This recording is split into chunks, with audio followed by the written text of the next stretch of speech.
Welcome to another edition of our Topical Thoughts series, where I'm joined by Tom Liebi, who's just written a paper on the changing of the guard at the Federal Reserve. Now, Tom, we're recording this just after the news of the passing of Alan Greenspan. He was the first Fed chair that I remember on a professional basis, and in many ways he marked the changing of the guard back then when he came in, and of course he was at the Fed for many years. We've just had Kevin Warsh have his first meeting as Fed chair, much anticipated given the build up to this with the comments from the US president, of course appointed by the US president, as was his predecessor, Jay Powell. Firstly, what were you expecting and what was maybe the surprise at that very first meeting? Well, look, to the question what we were expecting, probably like many of us, given the whole discussion about Trump nominating Kevin Warsh after a long discussion, probably everybody was expecting a slightly dovish Fed chair, meaning leaning towards rate cuts, also based on some arguments that Kevin Warsh himself made. Remember, he was quite vocal about emphasizing the potential productivity gains coming from AI, which means we could have economic growth without necessarily stoking more inflation, which was kind of leaning towards a more dovish stance. So, and in fact, even more than that, we had in the build-up to this, almost every contender was trying to outdove the other one because they all knew the president wanted rates to be coming down. I think, Donald Trump was quite clear on that one. So, no, clearly, I think that came as a surprise. That he did not only not mention rate cuts, he basically also didn't fight back against, for example, the quite hawkish shift by his committee members. Remember, 9 committee members now actually see rates higher by year end. Some even see 2 rate hikes or 3 rate hikes. So he didn't push back. Also, he didn't provide his own forecast.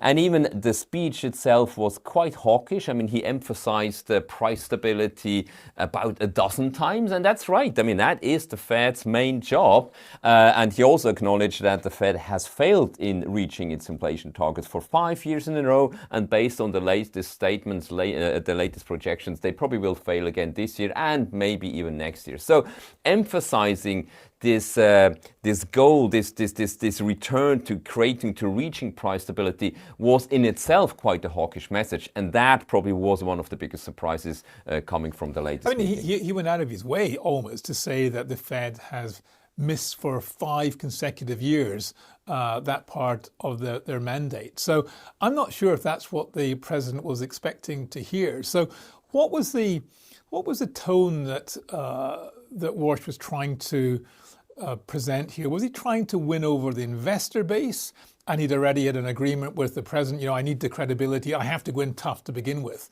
Or am I being too cynical about it all? Look, I don't know whether there has been any prearranged agreements how to enter the new role as a Fed chair, but quite clearly the message came across slightly differently, clearly more hawkish, as I mentioned, than what many expected.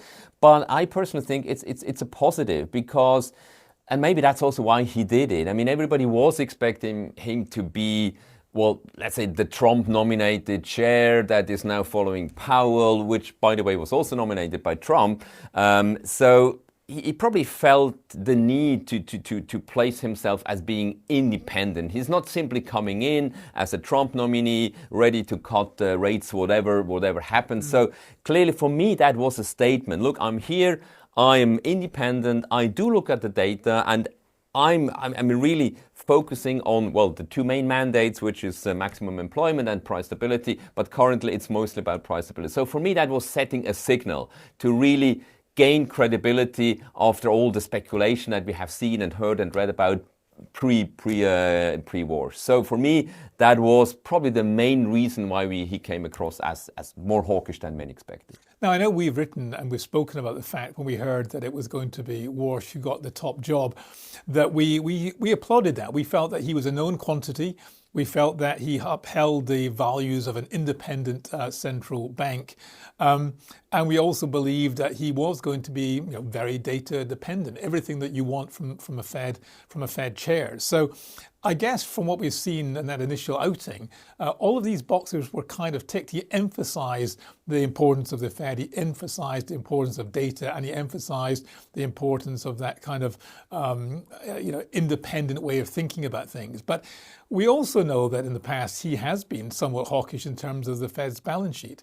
We know that he's speaking about setting up committees. Now, maybe you could elaborate a little bit on this, because all I heard was there's 5 committees being sent up on a multitude of different topics. So what is he trying to achieve? Why do they matter? And what do you think the outcomes are going to be? Look, I mean, you mentioned these 5 committees or task forces that have been implemented. And I think it's not new. If you come in as a Fed chair or as any new CIO in a company, you probably want to, not maybe necessarily shake things up, but you want to review things, you want to fundamentally reconsider maybe some things to do, and that's the best time to do so is when you enter the job. So yes, he did announce or implement 5 task forces.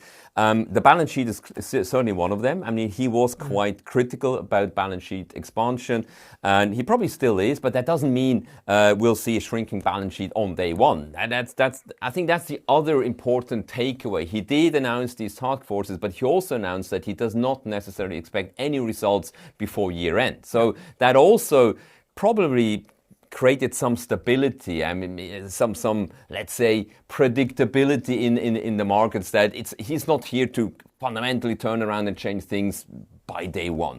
On the other hand, another task force was also is dealing with communications, and I think that's the one thing where we already saw the biggest change. I mean, look at the Fed statement. It's much shorter, much more concise, kind of precise, maybe, if you want to put it that way, than the statements before.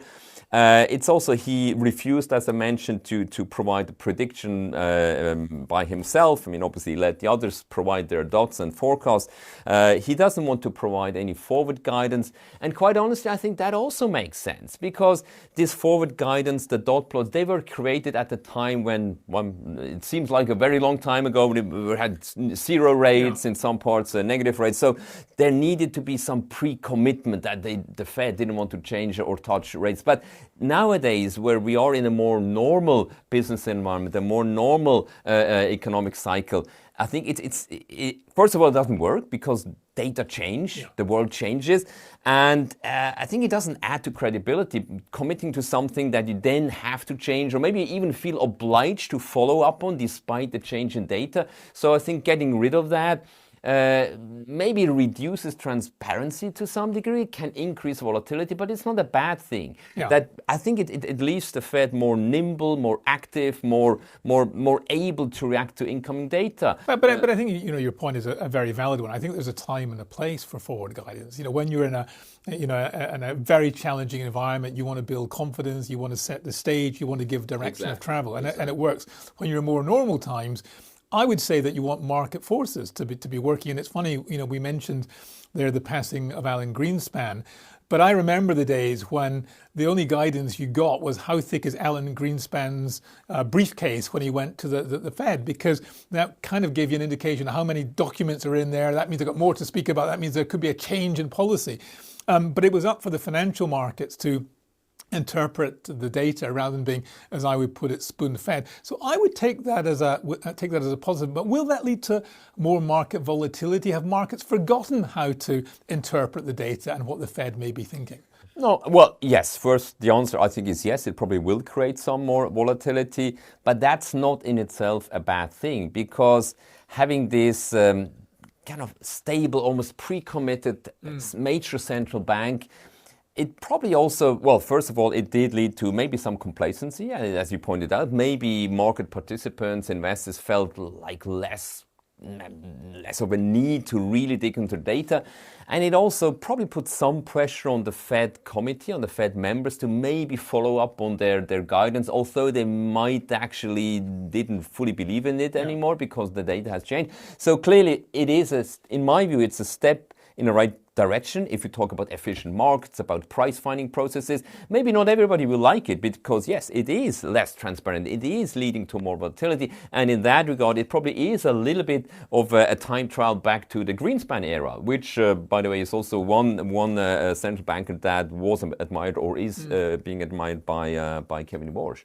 So clearly, we do see the potential of a substantial change in the way the Fed works, the Fed communicates, and maybe even the emphasis of different objectives. I mean, price stability should always have been the main or one of the main objectives by the Fed. But looking back, and as we discussed briefly, having failed for 5 and maybe 6 years in a row just tells me that maybe the emphasis was not strong enough. So going back to that. Here's a question. It's fine talking about and setting all these committees, and we can come back to what the outcomes of these committees are going to be. But he made the point that they've missed for 5 consecutive years. And you implied that they're going to miss again. So why are they not moving now? I mean, they've moved to from a dovish leaning Fed, or I guess in terms of narrative, to something more hawkish. But you could surely challenge him and say, well, if you look at the data, if you look at where inflation is, way above target and rising, if you really believe in price stability, isn't it time that you stepped in on day one and you move rates? I mean, that's a very good point, but I think that's probably where I think, at least, where markets got a little bit ahead of themselves. I mean, emphasizing price stability in the long term, that's exactly what the Fed should do, or what any Fed chair should do. But we're just in the middle of very substantial changes. I mean, a lot of the inflation pressure, the price pressure that you mentioned, was created. Well, first of all, we had a wave of tariffs last year, remember that? And then obviously the whole crisis, the war in the Middle East, which triggered energy prices, and that also has been having an impact on headline inflation. Not so much on other parts of inflation. So the spillover has so far been quite limited. And if you look at other mixed or other economic data, the signal is quite mixed. Yes, we did have a series of relatively strong payroll numbers, but at the same time, employment components within other business services like the ISM manufacturing, the ISM service, or particularly also small business survey, hiring intentions basically at the lowest in a decade if you exclude a few months during COVID. CapEx intentions, the lowest since 2009. So it's not clear where, let's say, it's not, we're not in an overheating economy per se. So I think it's the right thing to emphasize price stability, to signal the willingness to hike rates, but just to do it right now seems to be a bit... So a bit more time is no bad thing. But I mean, how do you think that, I mean, the Fed is unusual in having this kind of dual mandate, full employment and stable pricing. Is it an asymmetric balance there? Is it, you implied earlier that you think the price stability is a thing that should or will dominate. Is that really how you see it with Well, Warsh? That's generally what I think central banks should do. I mean, they were created to manage monetary policy, which means they should keep a lid on price pressure, or actually keep price stability. Now, of course, that always came with a tag. That doesn't mean that they should create recessions or they should create massive spikes in unemployment. That's how the dual mandate came across. But clearly, price stability, monetary policy, to create a stable price environment is at the core of every central bank. So yes, I think, and that were Warsh's words himself, I mean, they have maybe deviated a bit too much away from guaranteeing price stability, having failed 5 years in a row, failing 6 years in a row. So yeah, I think moving back towards putting more emphasis on price stability is the right thing to do. And I think that's what we have to expect from Kevin Warsh, at least based on what he said during the press conference. So on the build-up to his nomination, he was quite vocal about why he wouldn't be hiking rates. And that was centering upon the notion that all this IT spend, the AI, was going to lead to big improvements in productivity. And therefore, as a result of that, actually that was going to take away some of the worries about inflation.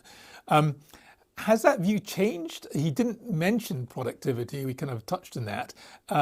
Is he really a believer, or how is he balancing this? How do you think he'll play? Will he allow inflation to run hotter, even given what we've just said, because at some point he truly believes that productivity will kick in?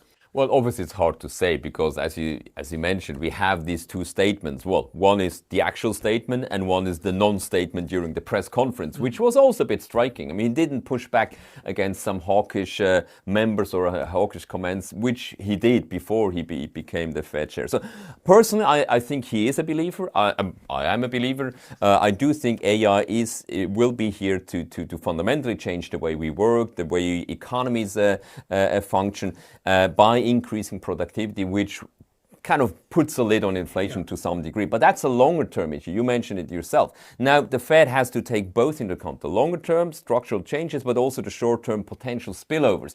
And there we have more good news. I mean, inflation expectations, short term and midterm and long term, have fallen quite substantially. That's another signal for me that means the Fed has more time to wait. For example, is the labor market really as tight and as strong as payroll suggests, or is it maybe just another distortion that we have seen many times? So I do think he is a believer, but I do think he's serious about price stability. But being serious about both of these issues doesn't mean you have to act immediately, because both are longer-term issues, and I think they still have the time to wait for more incoming data. Now, we also said that we believe that market pricing is really important, and it gives us a good indicator of what could or what should happen. You could also argue it's a constraint in many of the policymakers as well, depending on what the bond and equity markets are doing. You know, if I look at the pricing in the rates market today, and certainly following the speech, it shifted. I mean, the market is telling us that he's going to hike 2 times before the end of the year. That's not how you interpret it. So is he being confusing? Is the market simply wrong? Or do you think that you may have to modify your view? Well, look, clearly, I mean, following the series of relatively robust labor market data, and then particularly also the Fed statement and Kevin Warsh's press conference. So it's not only about Kevin Warsh. I mean, as I mentioned, 9 members have shifted from no rate changes or no changes to higher rates. Now, I also think that this obviously was still under the impression of everything that was happening. I mean, energy prices spiked.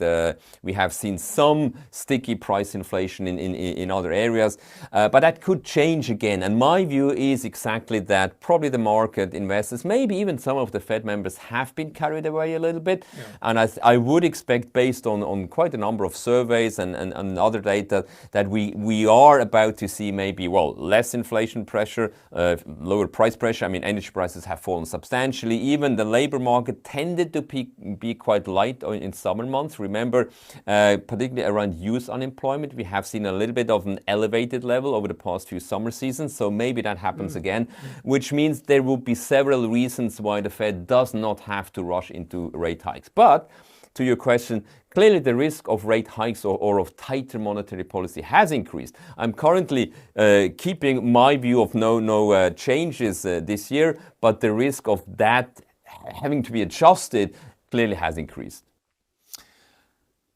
Just going back to these task forces that we have. I mean, you mentioned there's 5 of them. We spoke about a few of them, including the communication side.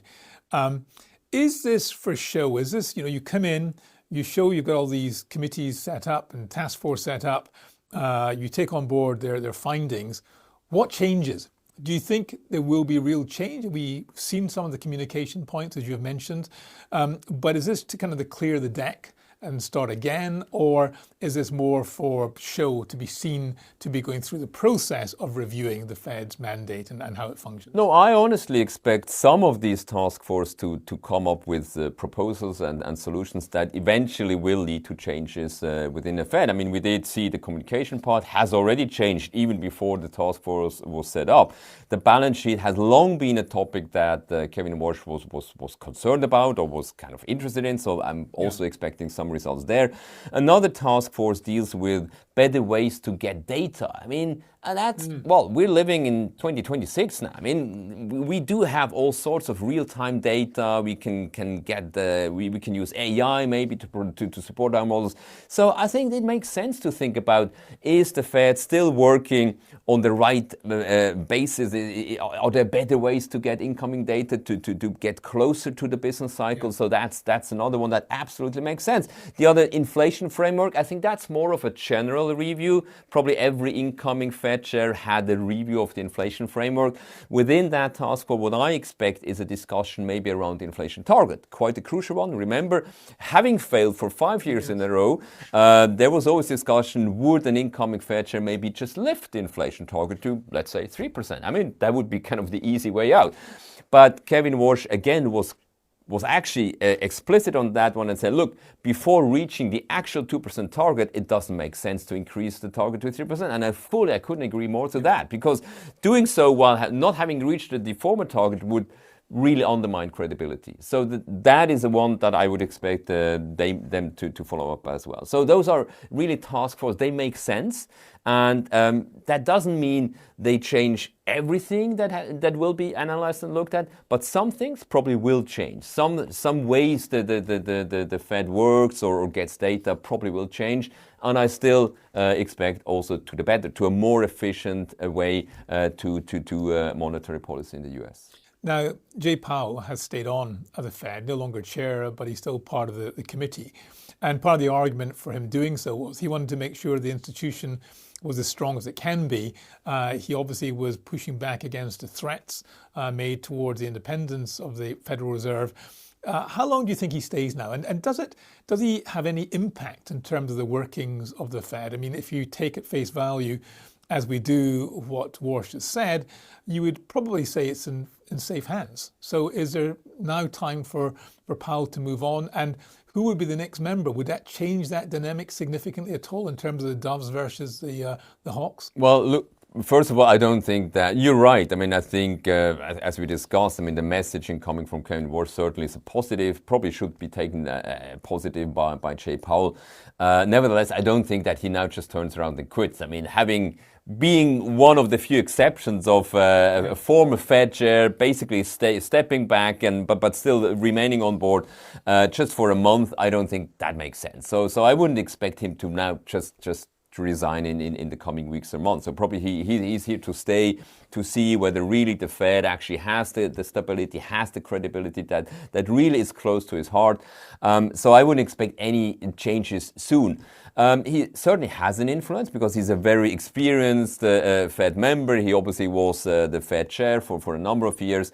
But also, according to Powell himself, he doesn't want to play a leading role. I mean, obviously, we don't see all the inside works of the Fed, but I think he's truly honest about him being interested in the well-being of the Fed itself. For that, stepping back, but taking up his role as a serious Fed board member. So I think that definitely is to the benefit of the Fed. And of course, as a by whole. staying on, he squeezed out Mirren, another Trump appointee, who was not only dovish in rhetoric, but in terms of his vote, he was voting for rate cuts. So that is something, again, we don't expect him to be coming back anytime soon, or is that... Stephen Mirren? Yeah. No, I wouldn't expect him to be back. I mean, unless, obviously, we get a vacancy in the board. But I agree that may or may not have been one of the main reasons for Powell to stay, but clearly it was a result. But quite honestly, I mean, you can agree or disagree with Stephen Mirren's view of the world and monetary policy, but he clearly was kind of an outlier with regard to his vote. And with Powell staying on and Mirren now leaving to make place for Warsh, that probably brought back the committee closer to maybe a consensus. Which is so, Tom. So you've put this paper out. I think it's obviously really important because so much hinges on the Federal Reserve. So much hinges on the credibility of the Federal Reserve. I mean, just to round this off, I mean, what are the key takeaways? What are the key things that, as investors, as people who have exposure to U.S. interest rates, what is the messaging that you would want to convey here? Look, there's a couple of points. I mean, first of all, I think the key takeaway is Warsh does not intend to be just a yes man and just coming in as the dovish Fed chair that he was perceived to be or potentially perceived to be. He wants to be independent. He wants to emphasize the Fed's credibility. He wants to work on that and to do so, they need to work on reaching the price target, the inflation target. And I truly think that's one of the key takeaways, which also means that the Fed might act a bit more hawkish than many believed, even at the beginning of the year. And I think the third takeaway is, again, we briefly mentioned it, probably less transparency, less forward guidance, which means a bit more volatility, which is not necessarily a bad thing. It allows a more open discussion, a more open price finding process. And I think those are the key takeaways I would have from this. Great. Well, I think it's some really interesting insights in there. I would encourage all our viewers to take a look at the paper, read it through, give us your thoughts, opinions. Do you agree? Do you disagree? What's your thinking around that? So we appreciate taking time to watch us today. Please read the paper, and as always, like and subscribe, and you can see our full publications, as always, on Zurich.com.